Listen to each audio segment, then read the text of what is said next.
আপনি যদি একজন ব্রাজিল ফুটবলের ভক্ত হয়ে থাকেন তাহলে এই প্রশ্নটা নিশ্চয়ই আপনার মাথায় ঘুরছে 2026 সালের ফুটবল বিশ্বকাপে কি আবারও দেখা যাবে রিচার্লিসন ও ফেলিপে কৌতিনিহোকে একসময় যাদের ওপর ভর করেই স্বপ্ন দেখেছে পুরো ব্রাজিল সেই দুই তারকার ভবিষ্যৎ এখন দাঁড়িয়ে আছে এক কঠিন প্রশ্নের মুখে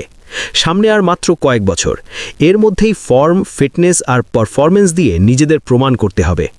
আজকের এই ভিডিওতে আমরা বিস্তারিতভাবে বিশ্লেষণ করব কার সম্ভাবনা কতটা কে এগিয়ে আর কে পড়ে আছে বড় অনিশ্চয়তার মধ্যে তাই পুরো ভিডিওটি না দেখলে অনেক গুরুত্বপূর্ণ তথ্যই আপনার চোখ এড়িয়ে যাবে শুরুতেই কথা বলি রিচার্লিসনকে নিয়ে যিনি সাম্প্রতিক বছরগুলোতে ব্রাজিল জাতীয় দলের আক্রমণভাগে নিজেকে প্রতিষ্ঠিত করেছেন এক নির্ভরযোগ্য সৈনিক হিসাবে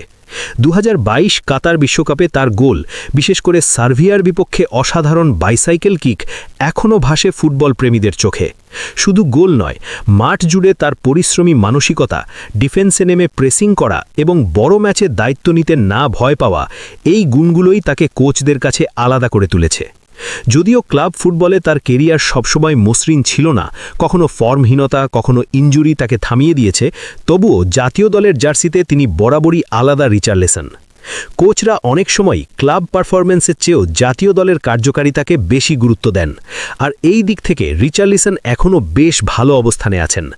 যদি তিনি সামনের সময়ে নিয়মিত খেলতে পারেন গোলের ধারায় ফিরতে পারেন এবং সবচেয়ে গুরুত্বপূর্ণভাবে ইনজুরি মুক্ত থাকতে পারেন তাহলে 2026 বিশ্বকাপের চূড়ান্ত স্কোয়াডে তার নাম থাকা খুব একটা অবাক করার মতো বিষয় হবে না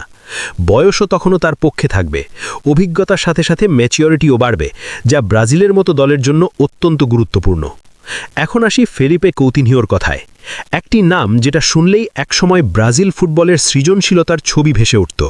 লিভারপুলের জার্সিতে তার লং শট ড্রিবল আর পাসিং ছিল চোখ ধাঁধানো বার্সেলোনায় যোগ দেওয়ার সময় তাকে মনে করা হয়েছিল নেইমারের যোগ্য উত্তরসূরি কিন্তু ফুটবল সবসময় পরিকল্পনা অনুযায়ী চলে না ইনজুরি আত্মবিশ্বাসের ঘাটতি আর একের পর এক ক্লাব পরিবর্তন কৌতিনিহোর কেরিয়ারকে নিয়ে এসেছে এক কঠিন মোড়ে আধুনিক ফুটবলে এখন গতি শক্তি প্রেসিং আর ফিজিক্যাল সক্ষমতা সবচেয়ে বড় চাহিদা যেখানে কৌতিনিহো কিছুটা পিছিয়ে পড়েছেন জাতীয় দলে তার পুরনো জায়গা এখন দখল করে নিয়েছেন তরুণ গতিময় ও বেশি কার্যকর মিডফিল্ডাররা এই প্রতিযোগিতামূলক পরিবেশে কৌতিনিহোর জন্য বিশ্বকাপ স্কোয়াডে ঢোকা যে সহজ হবে না সেটা বলাই বাহুল্য তবে ফুটবল যেহেতু অনিশ্চয়তার খেলাই তাই পুরোপুরি দরজা বন্ধও বলা যায় না যদি তিনি কোনোভাবে অসাধারণ প্রত্যাবর্তন করতে পারেন ধারাবাহিকভাবে ভালো পারফরম্যান্স দেখাতে পারেন এবং নতুন কোচের কৌশলের সাথে নিজেকে মানিয়ে নিতে পারেন তাহলেই কেবল 2026 বিশ্বকাপের স্বপ্ন আবার আলো দেখতে পারে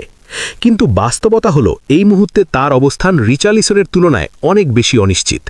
সবকিছু মিলিয়ে বিচার করলে দেখা যায় রিচার্লিসনের সম্ভাবনা তুলনামূলকভাবে বেশ শক্ত আর কৌতিনিহোর ভবিষ্যৎ অনেকটাই নির্ভর করছে একটি বড় কামব্যাকের উপর শেষ পর্যন্ত দুজনেরই ভাগ্য নির্ধারণ করবে সময়ের সাথে তাদের ফর্ম ফিটনেস এবং ব্রাজিল জাতীয় দলের নির্বাচনী সিদ্ধান্ত এখন প্রশ্নটা আপনাদের কাছে আপনাদের কি মনে হয় রিচার্লিসন কি 2026 বিশ্বকাপে ব্রাজিলের জার্সিতে আবারও মাঠ কাঁপাতে পারবেন আর ফেলিপে কৌতিনিহো কি পারবেন সব সমালোচনার জবাব দিয়ে জাতীয় দলে ফিরে আসতে আপনার মতামত অবশ্যই কমেন্টে জানাবেন আর ফুটবল নিয়ে এমন বিশ্লেষণধর্মী ভিডিও পেতে চ্যানেলটি সাবস্ক্রাইব করতে ভুলবেন না ধন্যবাদ